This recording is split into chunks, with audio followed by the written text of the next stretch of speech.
শেষ হলো ডারউইন টেস্টের দ্বিতীয় দিনের খেলা। মিরাজের 50 সহ দেখা গেল আবারও হাসান মাহমুদের বোলিংয়ের আলো ছড়ানোটা। অজিদের হাতে এখনও আছে মাত্র 6 উইকেট। চতুর্থ দিনে এই 6 উইকেট নিয়ে 67 পেরিয়ে কত দূর যাবে অস্ট্রেলিয়া, নাকি তার আগেই ম্যাচ পকেটে করে নিবে বাংলাদেশ? নিশ্চিতভাবেই ডারউইন টেস্টের চালকের আসনেই আছে বাংলাদেশ। 228 রানের লিড নিয়ে লাঞ্চ বিরতির পর 426 রানে অল আউট হয় বাংলাদেশ। এরপরেই নিজেদের দ্বিতীয় ব্যাটিং ইনিংসে ব্যাট করতে নামে অস্ট্রেলিয়া। শুরুতেই ট্রাভিস হেড এবং জ্যাক ওয়েদারলর্ডের উইকেট হারায় তারা। দুজনকেই সাজঘরে ফেরান সেই হাসান মাহমুদই। চা বিরতির পর তাইজুলের শিকার হয়ে সাজঘরে ফেরেন মান্নাস লাবুসেন। তবে জুটি বাঁধেন স্মিথ এবং গ্রিন। ব্যক্তিগত 44 রানে স্মিথ ফিরলে দলীয় 122 রানে নিজেদের চতুর্থ উইকেট হারায় অজিরা। তবে স্মিথ ফিরলেও ক্রিজে এখনও অপরাজিত আছেন 43 রানে থাকা ক্যামেরন গ্রিন এবং 19 রানে থাকা অ্যালেক্স ক্যারি। ম্যাচের চতুর্থ দিন 161 রানে 4 উইকেট হারিয়ে 67 রানে পিছিয়ে থাকা অজিদের হয়ে ব্যাট করতে নামবেন এই দুই ব্যাটারি।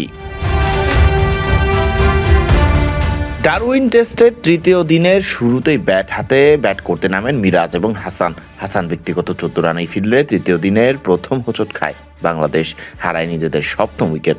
খানিকটা বাদেই এরপর সাজঘরে ফেরেন তাইজুল ইসলামও। 8 উইকেট পড়ে গেলেও মিরাজ ছিলেন এদিন ছন্দে।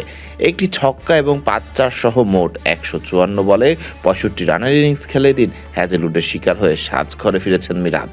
এরপর সেই হ্যাজেলউডই আউট করেন ইবাদত হোসেনকেও। 426 রানে অল আউট হয় বাংলাদেশ, লিড দাঁড়ায় 228 রানে। অজিদের হয়ে বল হাতে বেশ জ্বলে উঠেছেন অস্ট্রেলিয়ার বোলিং ইনিংসে জশ হ্যাজেলউড। একাই করেছেন 28 ওভার, 3 মেডেন সহ পেয়েছেন 6 উইকেট।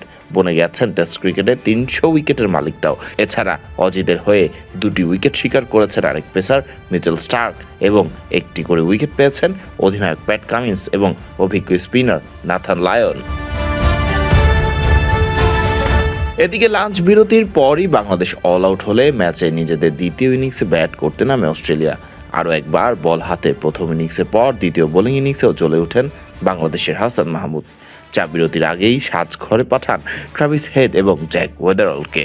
নিজেদের দুই ওপেনারকে হারিয়ে বিপাকে পড়েই চা বিরতির পর ফের টাইগার বোলারদের বিপক্ষে ব্যাট করতে নেমেছিল অস্ট্রেলিয়া। ফরদিন রহমান সকাল, বিডি ক্রিক টাইম।